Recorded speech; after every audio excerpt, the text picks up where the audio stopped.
Welcome back to ASK classes. अब समय आ चुका है बूस्टर डोज का एंड अब आपको बूस्टर डोज के सारे क्वेश्चन को प्रिपेयर करना है। जैसे कि आपका पेपर आपको पता है कि 1 बजे से होता है, तो तुम्हारे पास बहुत समय है, आसानी से सारे क्वेश्चन को तैयार कर सकते हो।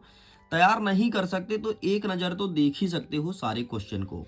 अगर बूस्टर डोज के बाद तुम अपने आप को स्वयं समय दोगे 1 से 2 घंटे 3 घंटे, जब तक में तुम कर पाओ, अगर सारे क्वेश्चन को कर लेते हो तो बस तुम्हारे मजे मजे होने वाले हैं। मतलब इतना तो है कि बहुत अच्छे नंबर आ जाएंगे। मैं तो ये नहीं बोलूँगा कि बिल्कुल तुम टॉप ही कर जाओगे, एकदम तुम्हारे 70 में से 70 आएंगे, लेकिन ये जरूर बोलूँगा कि तुम्हारे इतने अच्छे नंबर आ जाएंगे तुम्हारा नाक नहीं कटेगा कक्षा में। बस इतना मैं बोलूँगा ना।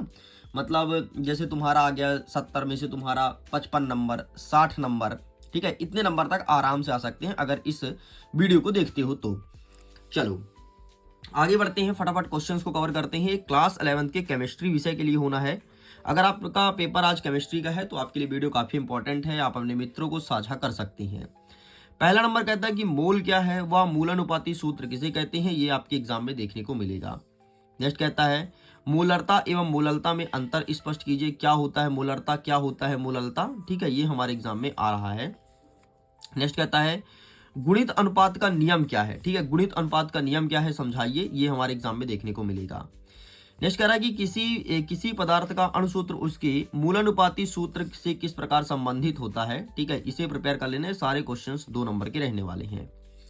नेक्स्ट कहता है हाइड्रोजन वर्ग के अनिश्चितता का सिद्धांत क्या है, ये प्रश्न रहेगा 3 नंबर के हिसाब से। हाइड्रोजन वर्ग के अनिश्चितता का सिद्धांत। इलेक्ट्रॉन के गुण कौन कौन से होते हैं, प्रोटॉन के लक्षण मतलब गुण, ठीक है, लक्षण बोले गुण बोले सेम चीज लिखना है। अब ये नहीं कि तुम्हारे एग्जाम में आ जाए इलेक्ट्रॉन के लक्षण बताओ तो हमें बोलो सर आपने तो गुण बताया था, सर हमारे पेपर लक्षण लक्षण आया था ना, तो इतना थोड़ी सेंस लगा लेना प्लीज, है ना। ऐसे क्वेश्चंस बनेगा, इसलिए बनेगा क्योंकि आपका पेपर एक सेटों में थोड़ी ना आ रहा है, पूरे मध्य प्रदेश में 6 सेट में आ रहा है, A B C D E F, और सारे सेट में तुमको क्या लगता है क्वेश्चन रिपीट हो रहा है? सारे सेट में क्वेश्चन अलग अलग है। हाँ, कुछ क्वेश्चन है जो रिपीट हो रहा है, बाकी सारे सेट में अलग अलग है, ठीक है। नेक्स्ट कहता है कि पावली का वर्जक नियम क्या है, उदाहरण सहित समझाना है। हो सकता है आपके स्कूल के पेपर में देखने को मिले और हो सकता है ना भी आए, लेकिन एग्जाम में आ रहा है। नेक्स्ट कहता है कि सम इलेक्ट्रॉनिक आयन क्या होता है, जिसमें इलेक्ट्रॉन की संख्या समान होती है, सम इलेक्ट्रॉनिक के नाम से स्पष्ट है।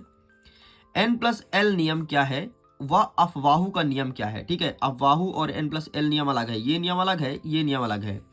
अफवाहु भी आ रहा है, ये भी आ रहा है, अलग अलग सेटों में आ रहा है, ठीक है। नेक्स्ट कहता है कि हुंड के अधिकतम बहुलता का नियम क्या है, ठीक है, हुंड का नियम जो सिंपल सा हुंड ने बताया ना इलेक्ट्रॉन भरने का, कुछ कुछ याद है, सब भूल गए भाई, आज ही पेपर है। ये बताया था ना कि हुंड पहले एस में भरेगा, फिर पी में ऐसे ऐसे भरेगा, पहले एक एक इलेक्ट्रॉन, फिर साझा करेगा दोहरा दोहरा, बस यही पूछेगा। नेक्स्ट कह रहा है रदरफोर्ड के परमाणु मॉडल की कौन सी कमियां थी, वह बोर के परमाणु मॉडल क्या है, ठीक है, तो बोर अलग पूछेगा और रदरफोर्ड अलग पूछेगा। एक प्रश्न ये है, दूसरा प्रश्न ये है, दोनों को मर्ज करके लिखा गया क्योंकि संबंधित क्वेश्चन था इसलिए, ठीक है। नेक्स्ट कहता है कि समस्थानिक क्या है, एक प्रश्न बनेगा, और संभारिक क्या है, दूसरा प्रश्न बनेगा, और दूसरे सेट में क्या बनेगा, समस्थानिक और संभारिक में अंतर। देखो सेट नंबर ए में आ रहा है कि समस्थानिक क्या है, सेट नंबर बी में आ रहा है संभारिक क्या है, सेट नंबर सी में आ रहा है कि इन दोनों में अंतर बताओ समस्थानिक और संभारिक में। ऐसे क्वेश्चंस फ्रेम हो रहे हैं। नेक्स्ट कहता है कि क्वांटम संख्या क्या है, वो कितने प्रकार के होते हैं, है ना, तुम सुने होगे चुंबकीय क्वांटम संख्या, दुगंसी, चक्रण, है ना, उसी की बात कर रहा है जो 4 प्रकार का होता है। नेक्स्ट कहता है कक्ष और कक्ष में अंतर स्पष्ट कीजिए, ये एग्जाम में बन रहा है क्वेश्चन। दे ब्रॉगली, डी ब्रॉगली, जो भी तुम बोलते हो उसकी संकल्पना, मेरे कहने का मतलब ये है इनका समीकरण अच्छे से रट लेना मेरे भाई, क्योंकि आ रहा है आपके एग्जाम में, ठीक है। हाँ, विकर्ण संबंध क्या है, उदाहरण दीजिए। तुमने पढ़ा होगा कि दूसरे वर्ग का पहला तत्व तीसरे वर्ग के एक अगले तत्व के साथ जो संबंध प्रदर्शित करता है उसे विकर्ण संबंध कहते हैं, ठीक है, और ये एग्जाम में आएगा। नेक्स्ट कह रहा है फ्लोरीन और क्लोरीन में किसकी इलेक्ट्रॉन बंधुता अधिक होती है या फिर उच्च होती है, ऐसा क्या कारण है। अब तुम्हारे एग्जाम में कैसे प्रश्न बन सकता है कि फ्लोरीन और क्लोरीन, तो पहले कर दे क्लोरीन और फ्लोरीन, है ना, घुमा सकता है, पेपर घुमा रहा है क्योंकि पेपर थोड़ी टफ आ रहा है, ठीक है। नेक्स्ट कहता है मेंडलीफ के आवर्त का नियम क्या है, मेंडलीफ ने जो पीरियोडिक टेबल बनाया था तो कौन कौन से रूल्स को बताया था, वो उसके प्रभाव को बताना है कि कितना इफेक्टिव रहा। अच्छा, आप मुझे ये बताइए कमेंट सेक्शन में, वर्तमान में जो हम पीरियोडिक टेबल पढ़ रहे हैं तो किसका बनाया हुआ है? आंसर करना कमेंट सेक्शन में, क्योंकि ये चीज़ मुझे बहुत अच्छे से पता है कि बहुत सारे स्टूडेंट्स को ये नहीं पता कि पीरियोडिक टेबल को बनाया किसने, जो हम वर्तमान में पढ़ रहे हैं। बहुत सारे बच्चों को नहीं पता, बहुत सारी, सब कहेंगे मेंडलीफ, है ना, मेंडलीफ उनका एक फेवरेट नाम है मेंडलीफ। अरे भैया मेंडलीफ का है ही नहीं। अब बताओ किसका है, कमेंट में बताओ तो जरा, हम भी तो जाने कितनी तुम्हारी इंटेलिजेंसी लेवल है। आंसर करो कमेंट में। कोचिंग भी लगाए हो, कोचिंग भी जाते हो केमिस्ट्री का, सुबह सुबह उठ के चल दोगे कोचिंग, है ना, बनता कितना है भाई, हम भी तो देखे जरा। कोचिंग लगाए तो कोचिंग में क्या परिणाम तुमको मिल रहा है? इतना पैसा खर्च कर रहे हो, कुछ तो आउटपुट मिलना चाहिए। तो हम भी जरा थोड़ी टेस्ट ले लेते हैं आपका।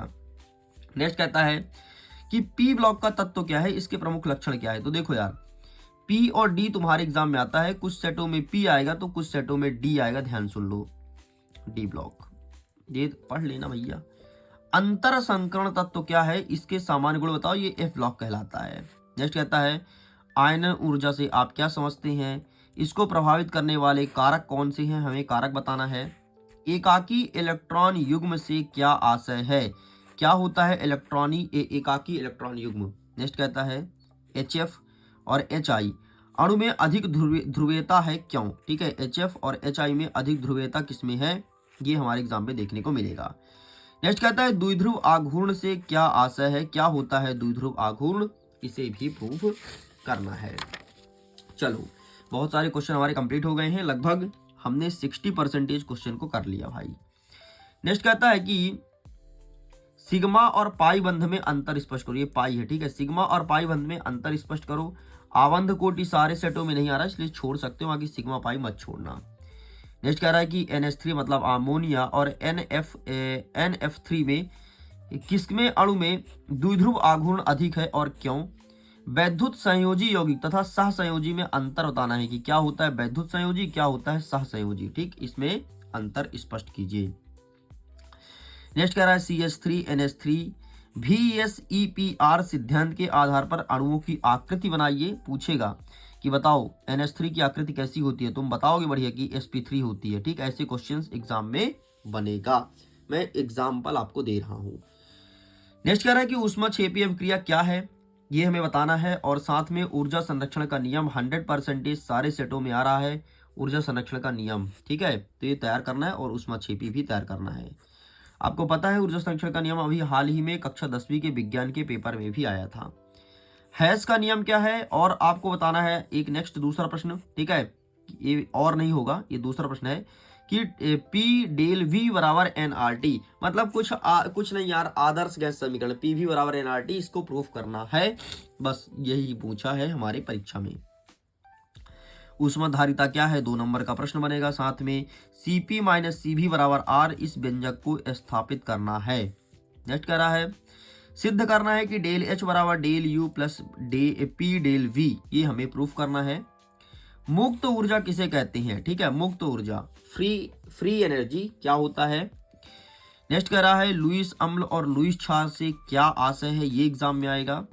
गैसों में द्रवों को विलेयता पर दाब तथा ताप पर क्या प्रभाव पड़ता है। ठीक, ये हमें तैयार करना है। सम आयन प्रभाव क्या है, वह बफर विलयन का उपयोग बताइए। सम आयन प्रभाव बफर विलयन, ये हमारे एग्जाम में देखने को मिलेगा। नेक्स्ट कहता है ली सैतेलिए का नियम। ठीक है, ये इसका रूल्स बताना है क्या है। साम्य स्थिरांक Kp और Ke में संबंध तैयार करना है नेक्स्ट चैप्टर से। बस कुछ ही प्रश्न बचे हैं, मुश्किल से 2 से 4 प्रश्न और बचे हैं, वो देख लो फटाफट, फिर खत्म करते हैं अपने क्लास को। ठीक है, नेक्स्ट कहता है कि ये अभी जो नीचे क्वेश्चन बताऊंगा ना, ये 100% आ ही रहे हैं कंफर्म, और सारे सेट वाले क्वेश्चन हैं। इलेक्ट्रॉन स्नेही नाभिक स्नेही में क्या अंतर है। क्रियात्मक समूह, अनुनाद और प्रेरक समूह को समझाइए। ठीक है, अलग अलग है, 2-2 नंबर के बनेंगे। IUPAC नाम लिखने वाले कुछ क्वेश्चन आएंगे, देख लो, ये कुछ सेटों के लिखे गए हैं, सारे सेट के नहीं है। ठीक है, वेंजल्डिहाइड एसीटेन और इथेन, इसे संरचना सूत्र बनाना है। स्थान और क्रियात्मक समावेशता क्या होता है। इलेक्ट्रोमेरिक और प्रेरक प्रभाव में अंतर स्पष्ट कीजिए। ठीक है, हाँ, फ्रीडल क्रॉफ्ट पढ़ लेना, हाकल पढ़ लेना, कोलवे पढ़ लेना, ये तीनों पढ़ लेना, माँ कसम खा के कहता हूँ भाई, पढ़ लेना, है ना, क्योंकि आ रहा है। BHC का फुल फॉर्म, ये उपयोग हटाओ। BHC का फुल फॉर्म क्या है, पराक्साइड का प्रभाव मत पढ़ना। ठीक है, सारे सेट में नहीं है। अब ये बेंजीन बनाना है तो नाइट्रोबेंजीन, टाइलोबिन बेंजीन प्राप्त करना है, ठीक है। और ये कुछ क्वेश्चन और नीचे लिखा गया है, खत्म होता है पूरा का पूरा आपका डोज, जिसका नाम है बूस्टर डोज। अगर तुमने आज इसे अच्छे से कर लिया तो आज पेपर अच्छा जाएगा, नहीं किया कोई बात नहीं, फिर भी आपका पेपर अच्छा आएगा, क्योंकि पहले साल भर तो पढ़े होगे। चलो मैं करता हूँ वीडियो को एंड। वीडियो कैसा लगा कमेंट सेक्शन में लिखना जरूर। आज मैं वीडियो को बहुत धैर्य पूर्वक रिकॉर्ड किया हूँ, ठीक है। और आपसे जो प्रश्न पूछा उत्तर जरूर देना। हम देखेंगे कि कितने बच्चों ने वीडियो को देखा और कितने बच्चों ने लाइक किया, और लाइक कर कमेंट कितने ने किया। कमेंट आज मैं पढ़ूंगा भैया, आज मैं कमेंट पढ़ूंगा। मैं देखूंगा तुम अपने माता पिता के पैसे को क्या सही जगह खर्च कर रहे हो या मजाक मस्ती में निकाल रहे हो, है ना। आज मेरी बात थोड़ी बुरा भी लग सकती है, लेकिन बात सच है। ओके, तो हम वीडियो को एंड करते हैं। वीडियो देखने के लिए धन्यवाद।